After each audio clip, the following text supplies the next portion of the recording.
A Cayenne pepper drink. Wait, what? Cayenne pepper? What? Drink. It's a drink now? Well, there's one I make. Is that like orange drink, purple drink? It's borderline racist. I didn't attribute. Nah, we did this cleanse once a long time ago, and they gave us one of the days when the drinks was just like lemon, lemon juice, stevia, if you like that or not, and then cayenne. Okay. So it's kind of like bitter.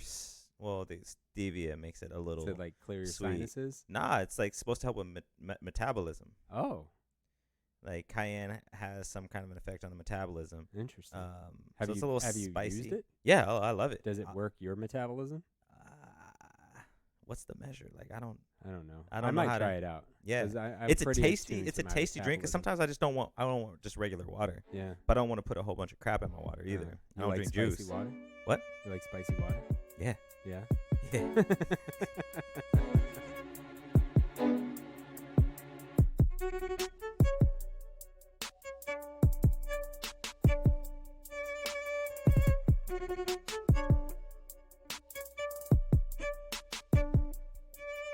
Welcome back to the More in Common podcast.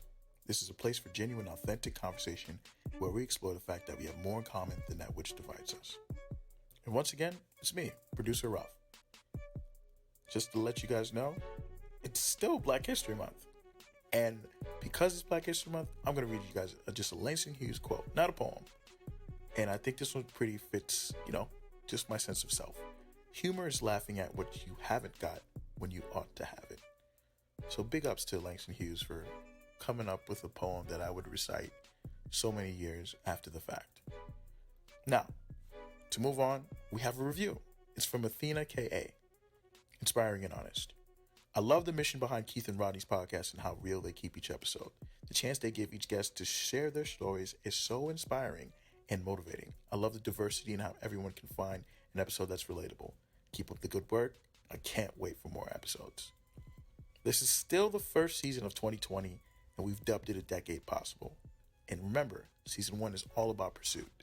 You can find all things More in Common at moreincommonpod.com, episodes, merchandise, and our blog. And definitely, if you like what you hear, give us a like on your favorite podcast app and leave us a review. We'll do our best to share it on air. On today's episode, we're with Yatish Joshi. Yatish is a family man who has traveled the world, gaining amazing perspective about life, himself, and the importance of going after what you want in it. Born in India, Yatish came to the States 40 plus years ago and lives in Indiana. Yatish founded the GTA Containers in 1988, which makes large-scale water containers for the military. In 2017, he decided to make a run for Congress in Indiana, and while the effort fell short, he gave a valiant effort and has provided an amazing perspective on people that he shares with us. We are thrilled to have Yatish as he truly represents what season 1 is all about. Pursuit. Now, with Yatish, we talk politics, we talk about the impact of his family, and just solutions how to solve the public education system.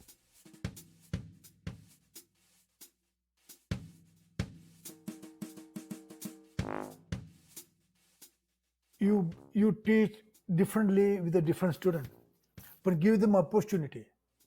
Show them there is a possibility that you could be the next best guy, or next president, or next mayor, or whatever it is.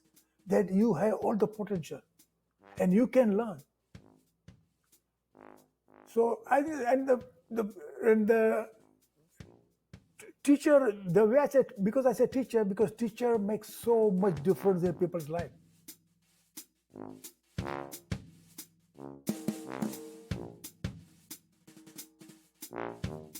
And the thing is that every single person is different, but still we are so much alike. We all want, I haven't met a single person yet that doesn't want good thing for himself or herself or for her family or for the country or for the town. They all want to enjoy good thing.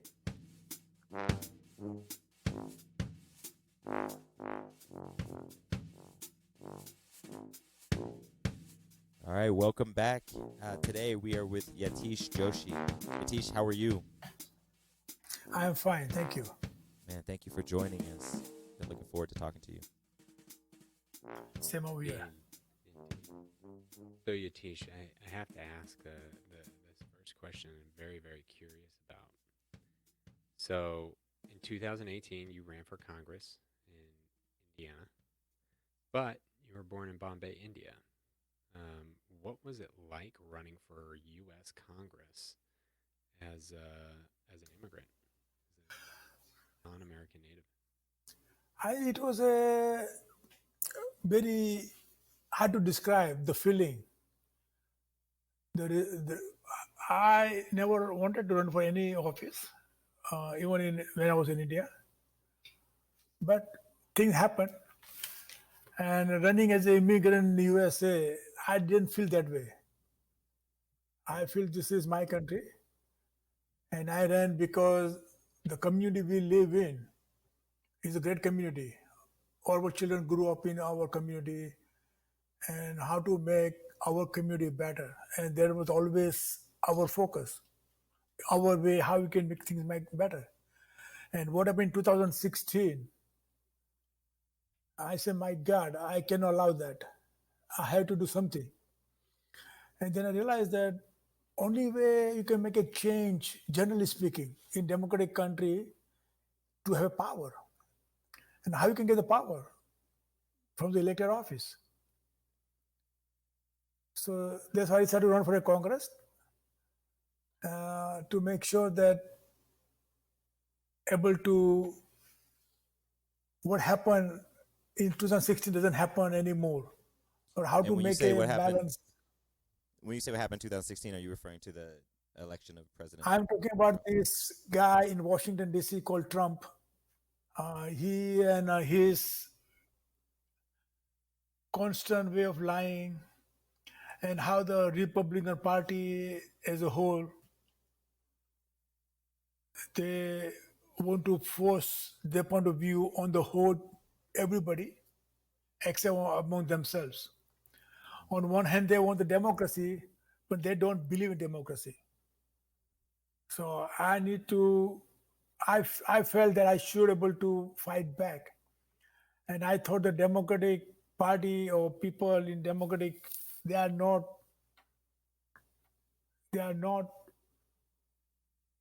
able to fight back, because everybody wants to live their own life and move on. And that's what Democrat does. The Republican, on the other hand, they will pick a point and they will fight to the death, whichever way to make their thing happen, and they will do it. So, anyway, to answer your question, it was fantastic to run for a U.S. Congress. You said you I think didn't feel it's, like an immigrant. Were you at all treated as one, or what were some of the learnings you took out of the campaign?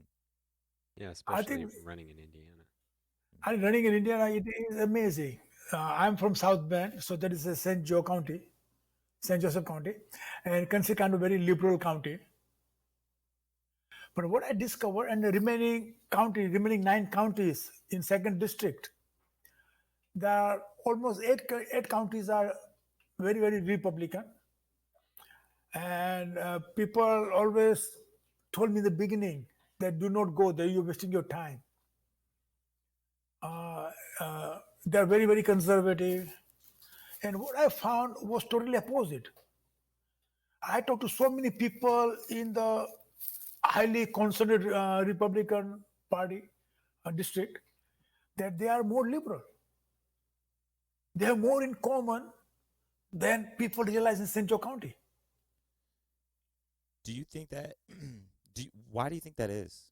Do you think people generalize the terms conservative and liberal and right and left Yeah. and don't really have a firm grip on them, or they're just assuming, or what is it that you're seeing? I think it's both. It's the stereotype, generality, and if people don't agree with your point of view, then people don't want to engage or don't want to talk. They are not open-minded to listen to other point of view, and then you can make a change. You don't have to follow what the people thinks or do. But if you don't listen to them, then how you can make a change? Now, did you find that to be the case? I mean, you said, you talked to a lot of people that didn't, fit into the bucket, right? So it seems to be the case. But did you find it to be the case that people were more open to listen? It's really politicians who set this tone of inability to listen to each other. I think you're absolutely right. I think my experience is people were willing to listen. In fact, so I on the 8 district, everybody I talked to was Republican, generally speaking, okay? And they were so happy.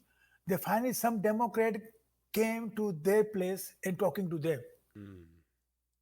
They always discarded that no Democrat comes there and talk about it. And so I felt, and I can give one example. In one of the district, one of the county, I went to meet the Democratic chairman of that county, and we had address to go over there, and he was not there. So I asked the coffee bar manager, where is this person is? He said he doesn't know, but if you go next block down, there is a law firm, and the person, give me the name, he knows this person, he may know. So I went down, knock on the door of the law firm, guy comes down. Well, I know where it is, in the coffee shop, in the back room.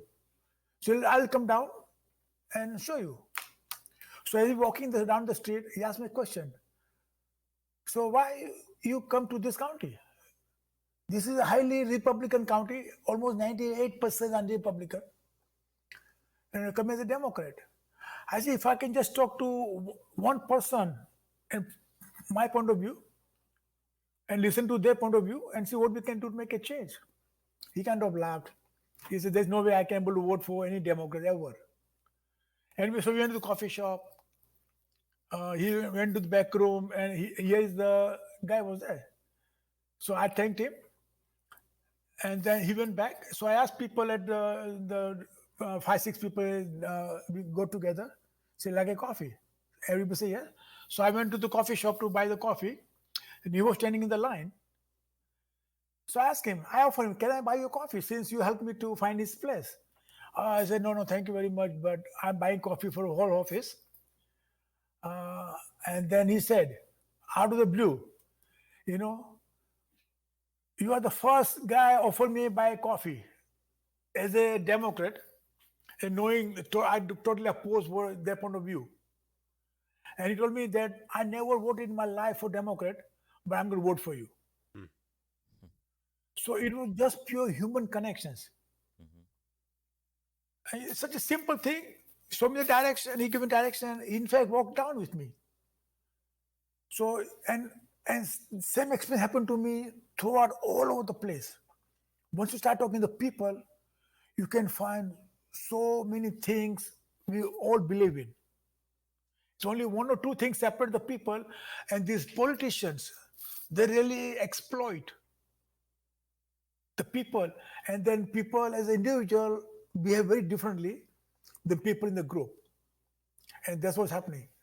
And sadly to say, as a Democratic Party, they just really gave up on the rural area. But my experience was totally different. People on one-on-one basis, on individual basis, they were kind. I had not a single experience to show that I'm in trouble or I'm in danger. Because they are kind of, what do you call it? Kind of, the common term is they're rednecks. Oh, right. And there's no point going over there. Your life in danger. But I had totally opposite view, opposite experience. That's awesome to hear. Would you do you plan to run again or do more in politics in Indiana or in general? I would love to run again, but I saw that glance. I saw that glance. Yeah, my wife was totally against me, even the first time. Yeah. But Why is that? after Is it just the because it takes a lot out of everybody around you? yeah, it does. It takes our whole own family, especially my wife and the children. And what happens that people don't want to expose their private life. And for me, it doesn't make any difference. Do you see issue with having a primary anchored two-party system then? I think there is a serious problem there in two-party systems because people have no choice. If you don't agree with this person or this party or that platform, then where you go? There's nowhere else to go. Mm-hmm. And so what happened? The two-party system, in that respect, is not really good. The people has no choice. But on the other hand, the two-party system is more stable. You can able to make a significant progress if the people come together and working together. But for example, but on the other hand, in India, we got 10,000 different parties, maybe more. And still they work together and a thing happens, but happens very slowly, takes time, and then in both the system, two party or 10,000 party, the corruption is there. So people, minority party or one vote or two votes, they determine the future of the country. And so we have to find the right combinations. But my limited history of US, and I learned more and more while I was running for the elections. And I came to realize the US constitutions is one of the worst things happen. It should be abolished. And should start with completely brand new constitutions. The reason I'm saying is, who wrote the constitution? Look at our forefathers. They believe they don't want slaves. Did George Washington give up his slaves? Oh no, when my wife dies, then I will let my slave free. Jefferson, every people who wrote the constitutions, they are the bigots. They say all men can create equal. Is it? No, they are not. There's no question about the women. What about women? The movie Abraham Lincoln, when I saw Abraham Lincoln, which I never wanted to see, but my wife, Joan, asked me to, let's go and see a movie. I haven't seen it. And I saw the movie. Oh my God, I was moved. Yeah, that movie is so amazing. And Abraham Is that Lincoln. the Daniel Day-Lewis? Yeah. Was Daniel? Yes. Yeah. That he was so fantastic. And so much courage and so much wisdom he had. And the important to make that at that time, during his time, the Republican Party behavior and thought process was just like Democrat today. Right. They essentially were. They And the flipped. Democrat at that time are like a Republican. Yeah. Or the Whig Party. Yeah. And the reason so you can start the constitution all over again, have the 21st century constitutions. Amendment number 1, all men, women are created equal. We use the word women, and men means all the men, not only white. And same as all the women. And completely abolish amendment number 2. Doesn't belong in our constitutions. The right to bear so arms. I'm sorry. Second, yeah. The right to bear arms one, the second one. Yeah, the right to bear arms. That's right. And the whole purpose of. Sorry, real quick. I want to ask. So, is your thought on the redoing of the Constitution that it was written for a time and that we should redo it for current times? Like it was written for 13 colonies on the East Coast of the U.S. and now we're this sprawling country that's 50 states and it doesn't quite fit, or is Is there more to it or less? No, I think more people, because now it's getting bigger and bigger, so there are more words to be coming out. The constitution written by such a few people when things were so small, and the whole process happened that time. The time was so different compared to what is time is right now. For sure. Yeah, I think it's an interesting concept, especially since the global population at the time was no more than 900 million people globally, and that was pretty stable for centuries until the Industrial Revolution, and now we're at 7.4 billion. And in the United States, obviously, way more than we had at the time. And I think where obviously the Constitution is the structural framework of the government. I just read a recent article about the Federalists versus the Anti-Federalists, and really, how the Anti-Federalists really did not like a strong centralized government. It's the whole Republican versus Democratic political argument, if that still exists today, which I'm finding it to exist less and less, depending on the self-serving interest.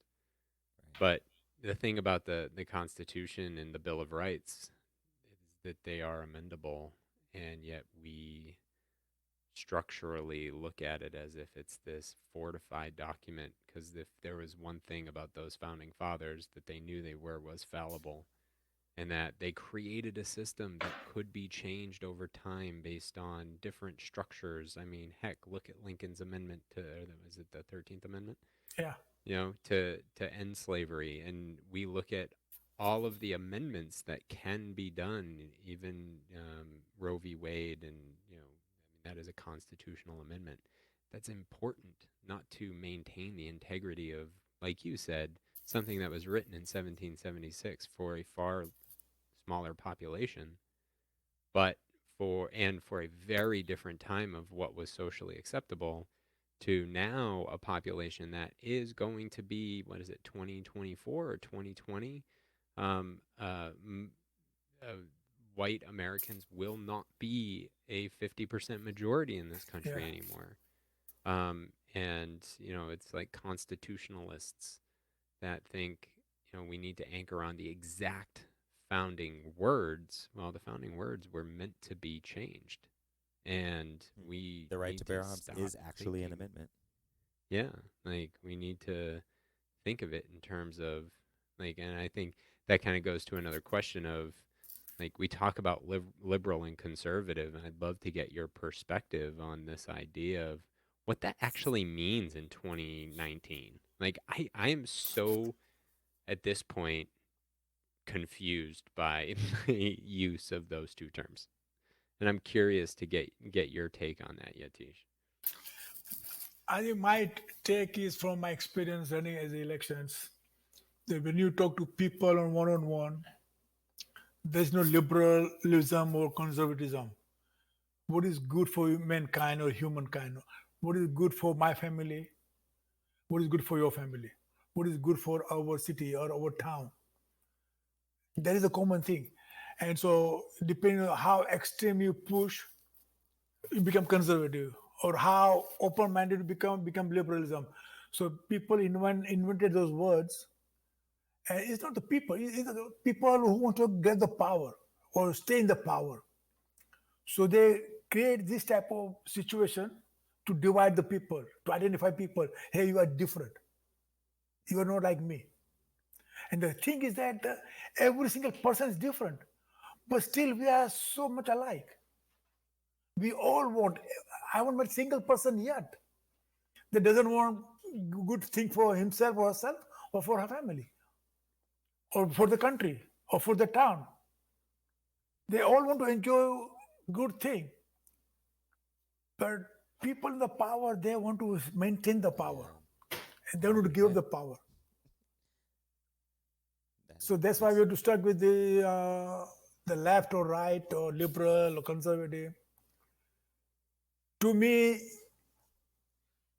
I don't consider myself as a good person. I want to be a good person. I want to be like my daughter, Georgina. You will not find person like Georgina.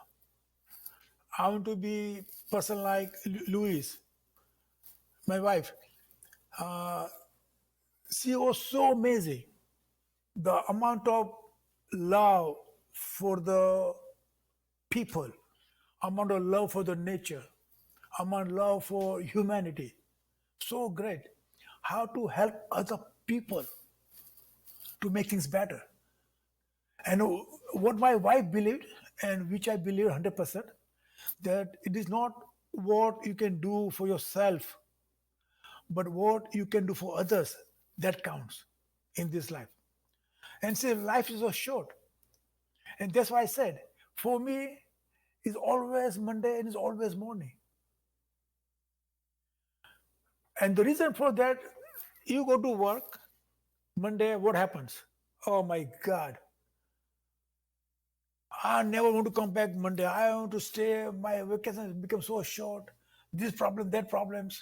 So Tuesday, finally you do some work. And here come Wednesday. And what you do on Wednesday? Talk about what you're going to do on Saturday and Sunday. Thursday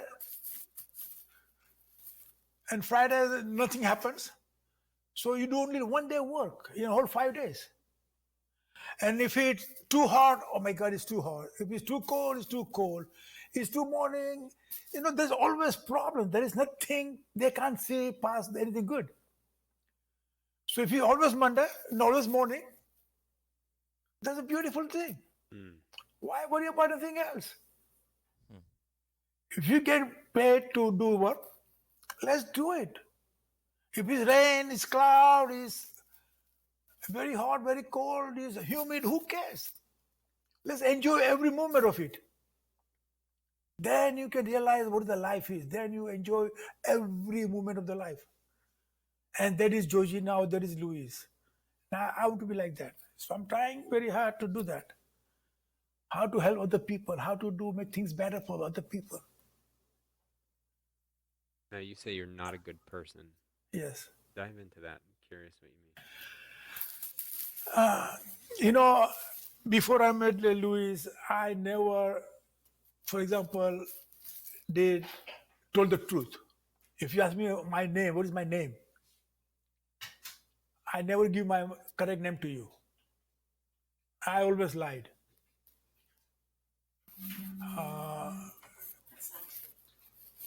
I was not nice to other people or trying to, I don't know. There are things were there that you take it for granted, but for me, everything is about, it was all about me. And I don't think I did anything nice in my life every day. I did something nice. Don't take me wrong. But when I compare with my daughter or my wife, Louise, then I realize, my God, I need to change.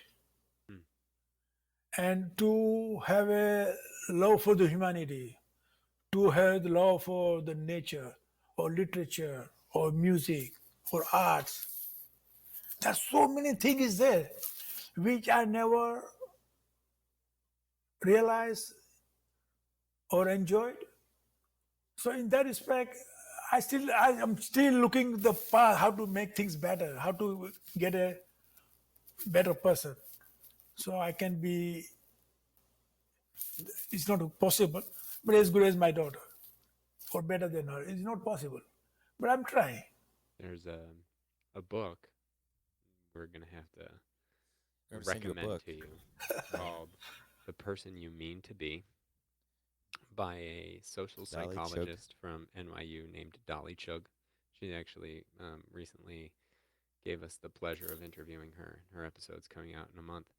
But she has this principle of the person you mean to be, or being good-ish, rather than having a binary choice of good versus not good. and just always inspiring to be. And it's an exceptional book. We'll have to get you a copy, Okay. but I think you would very much enjoy it based on everything you just said. But I digress, Rodney. I imagine you have a question.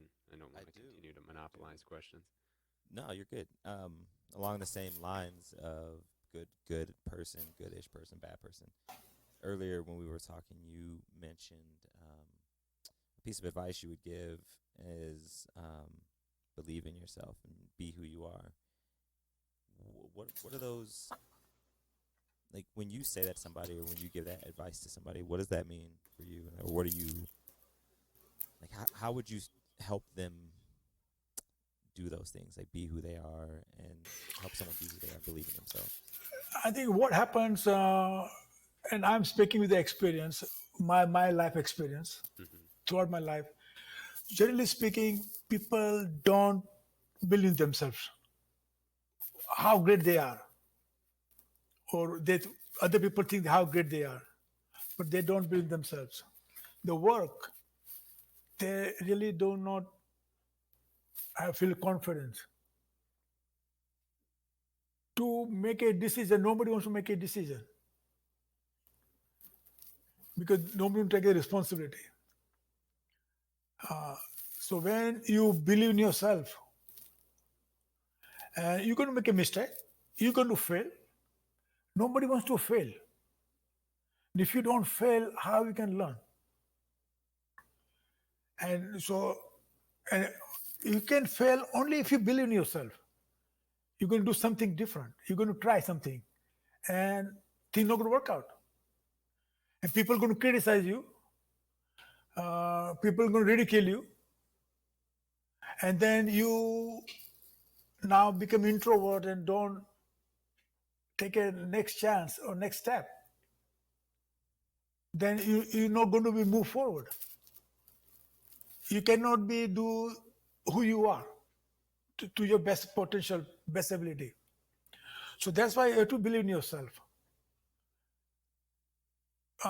For me, you know, I'm myself maybe below average person in high school or college. You just name it. I was solid C. You ask about math. I learned math, but I could able to understand. For example, you ask me 2 times 2, 4. But if you ask me 1 times 2 times 2, how much? I'm lost. So, but for me, didn't matter anything what other people think about me or what they said to me. I did. Real quick, sorry, why is Yeah. that? Is that something that your parents helped with, or is that just something you've always felt secure enough that it didn't matter what other people thought? No, I think there is a very good question. Very good question. I think is the family, is the parents. You watch them, observe them, you grow up with them, and their way of that makes all the difference. All the confidence I think I have, it came from my parents. It came from my brother. So yeah, you have somebody in your life that you learn from that.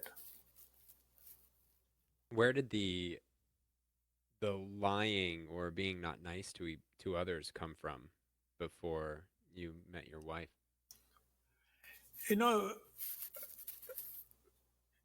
When we grew up back in India, grew up in 1-bedroom apartment. We are a family of 7, 5 brothers and sisters, and mother and father. And my mother came from extremely wealthy family, and my father came extremely poor family. So my mother decided to give up everything. She didn't give up, but stayed with our father. And so we stayed in 1-room apartment, and that's what they can afford. So you can see surrounding you, people have so many other things, and They do all kind of stuff, and you can't able to do that. For example, to go and see a movie in India, it costs you about 50 cents to buy the cheap ticket. So in the high school, school, all the friends get together and talk about going to see a movie. And say, okay, we're going to see the movie in the evening. So I go home and ask my mother, can I have 50 cents? And my mother said, no, you cannot, because there's no money. You you play outside or do this and that, whatever it is. But the, we had nothing, and that's okay. It was nothing, end of the world. So end of the movie, all the friends went to the movie. We get together in the evening, talk about it, and life is. So you just trying to be. So all sort of situation create a situation that if I tell as is that there's a problem, so you try to lie, you always want to show up that you are how great you are or how better you are than other people to get some. This is just my theory, okay? Okay. That that that you are something, and trying to, so you lie and you will steal and you cheat and trying to prove yourself who you are. You are better than and so it's on and on like that. What what was the dynamic like in the household with having your mom come from extreme wealth and your dad coming from extreme poverty? I think it was absolutely amazing. It's Yeah. absolutely amazing because my grandparents used to stay in the same town, walking distance. So every day I come from school, come home first, and then I walk down to my grandparents' house and spend all the time over there. Then come back home, and the dynamic in terms of the happiness, very hard to describe. It was amazing. We had a absolutely fantastic life, fantastic childhood growing up. For a moment, I never thought that we are nothing. We never thought that way. I'm thinking of this thing now, when you are over here and you grew up, then you look back and realize, hey, wow, what we had was amazing. And I really don't mind to be that way. So answer your question, I think my family, that is my strength. So our growing up was just absolutely amazing. That's awesome. You grew up in Bombay, which is also known as Mumbai, right? Isn't that? Yes, Mumbai. Yes. And so, how much of your life did you spend there? I left Bombay or Mumbai when I was 23. I'm living in South Bend for more than 45 years. Wow. Okay. What So was in Indiana more than twice, almost twice as long as you were in India. Yeah, that's right. Just out of curiosity, like growing up, what was growing up in Bombay, Mumbai like? I have very little perspective. I read actually a really good book a couple years ago called Behind the Beautiful Forevers. It was about a slum in Mumbai, right behind, like in between the airport and the city, and it's a I think it's a fictional story, but it was a pretty good book. But outside of that, I have absolutely no perspective on what it would be like living there, growing up there. I think growing up in Mumbai was fantastic. There are when I grew up, there was lots of open land. So we used to play cricket.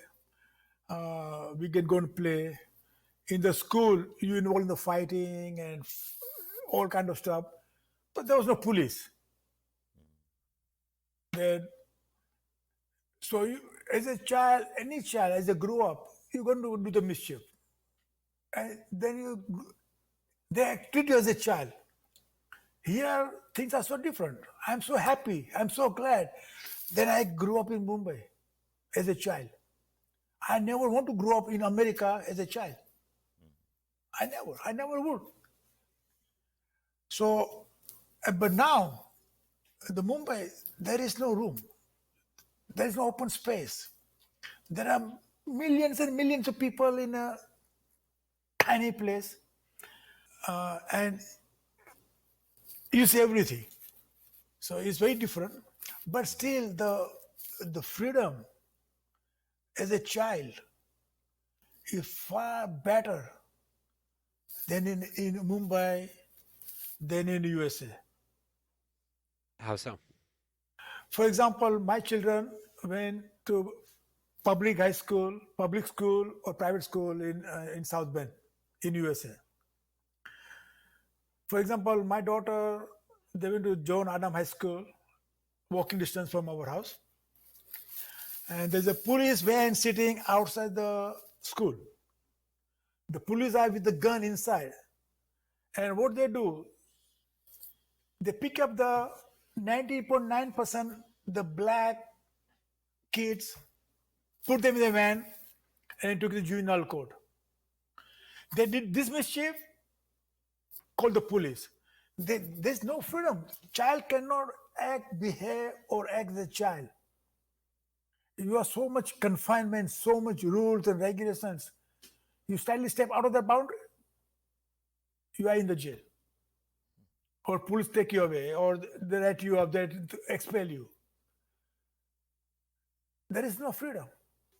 For me, growing up, I had all that freedom, mischief or no mischief, right? Now, I didn't grow up in South Bend, but I'm white. Like, do you, in your observations when your kids were in school, like, did you see a disproportionate treatment of the white kids versus kids of color getting shipped off to juvie?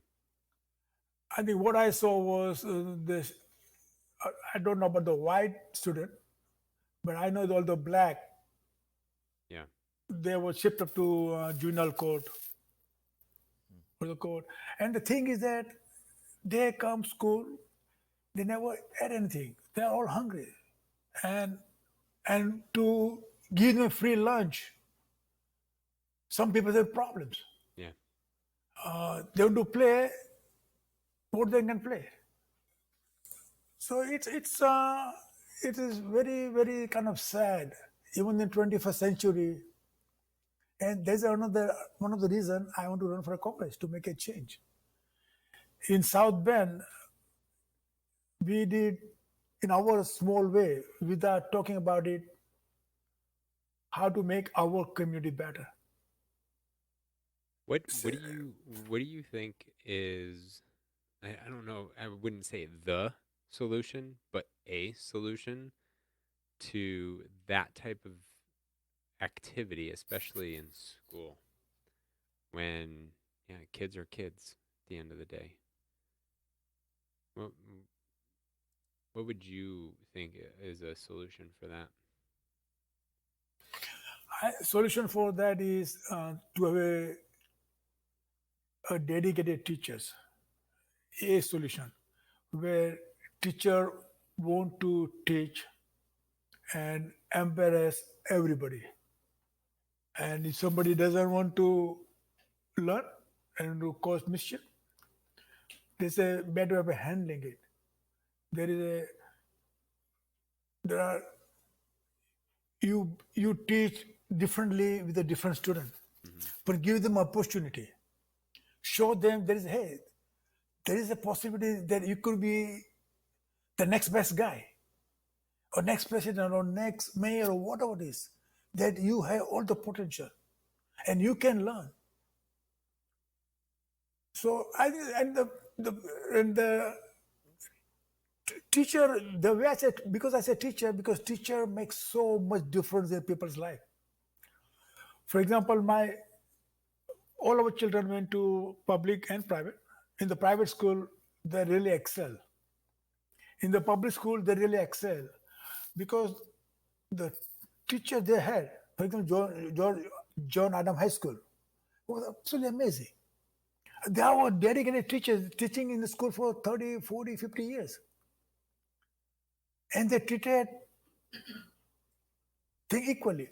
But we have lack of teachers, those who are dedicated. And, and there's a problem. So a solution is having a good teacher with a good salary so they can teach our children, our young kids. Things can be very different. Yeah, I think in our education system, I mean, we've talked about this a lot. The belief that we live in a meritocracy, a false belief that I believe is not accurate. And we have the tendency to associate that type of, behavior, free will, free choice to children and treat them as if, they don't have external circumstances. Poverty is a good example. They don't have, external family environments that may not be giving them the great environment of belief and, having an education system that anchors on good teaching practices that do, like you said, embrace everybody, I think is something that we don't have. We have the tendency to just say, there's a troublemaker. I mean, I have family members and friends who are teachers. Oh, my kids this year, they're all a bunch of riffraff or hoodlums or whatever it may be. And it's such a broken, I'm not a teacher, but I think it's a broken perspective that we allow to be had when it comes to our children. Yeah, writing them off. What's that, Roddy? Yeah, it's like just writing off students. Yeah. For, Yeah. Like, you're not the ideal student. You make my job harder. Now, do you think we should pay teachers more? No, we have to pay teachers more because we have to really appreciate what they do. They really, look at our graduate school, how fantastic they are. Then on the other token, our high schools and our middle school, the public schools, their standard is so low compared to the rest of the world. So if we can create atmosphere for the teachers, so they don't have to think about tomorrow, where I'm going to feed or where I'm going to retire. So they can focus, if they are self-sufficient, so they can focus on teaching what they do the best. And if our kids become able to teach them the beautiful, when they grow up, it'll be just snowball effect. Right? They'll be better, and the next generation will be better and better and better. Rising tide. Any ideas for how to go about that? Because I got an idea on some of the challenges for why people don't want to raise taxes or whatnot to pay teachers more. But you have any ideas for how to go about paying teachers more? Yeah, I think that's why I'm saying that people really want to think about themselves and they don't think about others. So if you change our attitude, people can use the talent and we have everything available. It's yeah, that's a good point. I think I heard I gotta look this up because I just heard it. I don't know if it's true, but I heard that Kentucky is the way they fund their public schools is they don't fund them through taxes, so they do it in a way that divorces it from the well-to-do areas have the most money in schools, and the least well-off areas have little or no money. And I have to look into that and see it, but it almost seems like there would have to be some type of systematic way to enforce what you're saying. I personally believe that everybody should care about everybody else, but realistically they don't. So I feel like there's going to have to be some kind of systematic way to even that out and to raise the pay bar for teachers if you agreed with that, and also the bar for schools. Like, is the school safe? Do they have good books, good equipment, all that kind of stuff? Which comes to money, which hits people right in the heart of selfishness if they're selfish. The thing is that if you go to private school, when you send your children to private school because you can afford to send your school, and what happens? Teacher do a great job teaching your child, and child's going there to learn, generally speaking. But so money is the critical issue, and the teacher in the private school are also well paid. For the most part, yeah. Yeah. Better than And so on the other hand, if you go to public school, it's totally opposite. Teachers not paid at all. They are not appreciated at all. So if you are not dedicated, there's no way you can able to teach in public school your best. You just get your paycheck, and then you look for a second job or whatever it is to get a thing go by. We normally end by asking a Yeah, yeah. a question. I don't know that I need to ask it. You just dropped a couple pearls of wisdom Yeah. that are really, really good. We always end with, what would you leave with? No, I don't think we You need just- it. Yeah. Yeah, Now, I have to say one thing, I love Yeah. to say one thing that I don't know, your audience may have a little bit rough time understanding me, what I'm saying. But your audience to realize that I'm an Indian. And when I started recording myself and to improve my speech and understand, so I listen my recording back. I cannot understand a single word I'm saying. Okay, so what I tell your audience that in order to understand me what I'm saying, they have to go to India. They have to learn the Indian English. then they will understand. Your English Then is they'll fine. get it. Then they'll get it. Yeah. That's hilarious. Oh man, Yatish, this has been. It's just, we have Refreshing. a history in the world, I think, of not accepting people from outside, especially immigrants.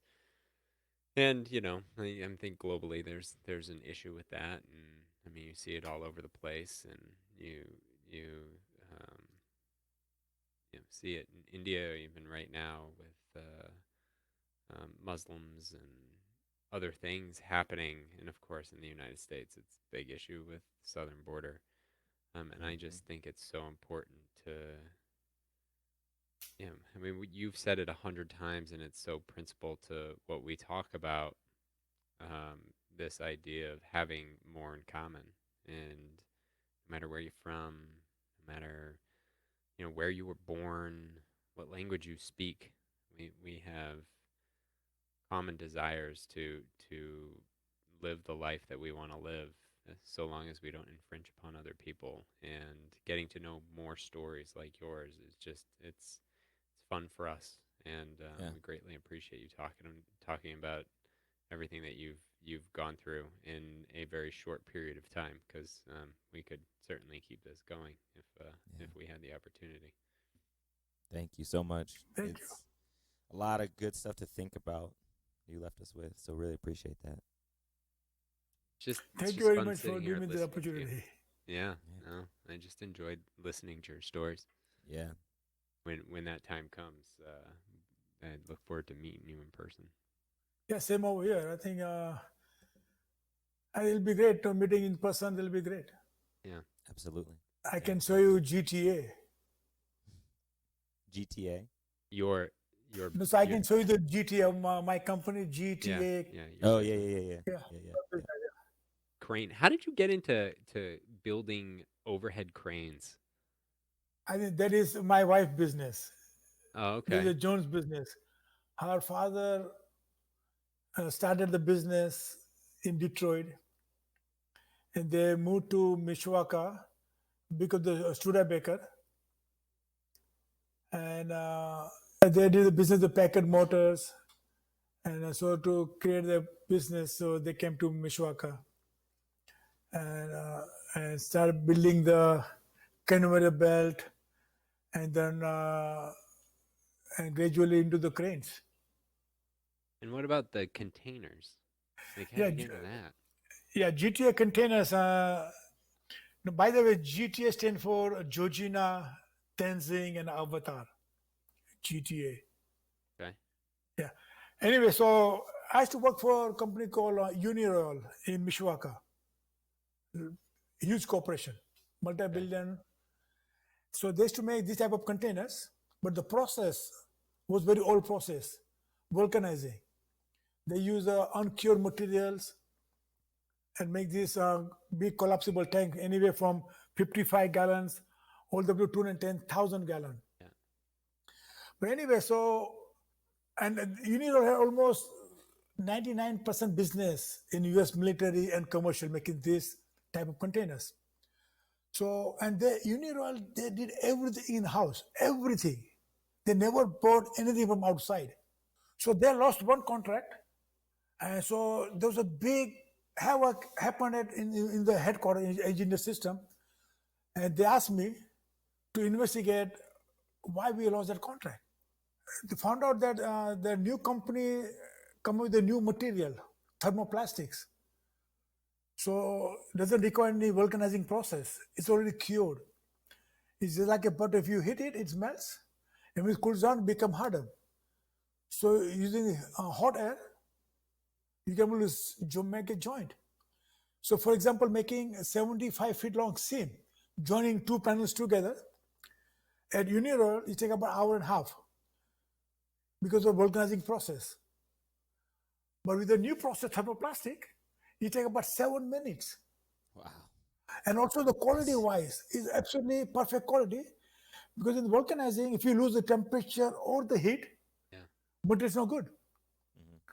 But here the thermoplastic material is already cured. So it doesn't go bad. You can always reuse it. So I wrote this process and the whole paper, give to my boss. He was so excited. He went to the headquarters and they said, nope, we cannot do it. Yeah. And they went out of business in about 5 years. And so I went to BF Goodrich in Ohio, back to Ohio, and they were doing the same thing. They were, so anyway, so my wife said, Yatish, we cannot keep changing the job back and forth, back and forth. We need some kind of stability. So let's start the business. So and we love South Bend area very much. So I traveled from Akron, Ohio to South Bend every week for a whole year. Wow. To set up the business. And then we family moved back to South Bend. And what we do is GTA was very first company, small business to make this type of containers. And company against Uniroyal, BF Goodrich, Goodyear, Firestone, very unique process.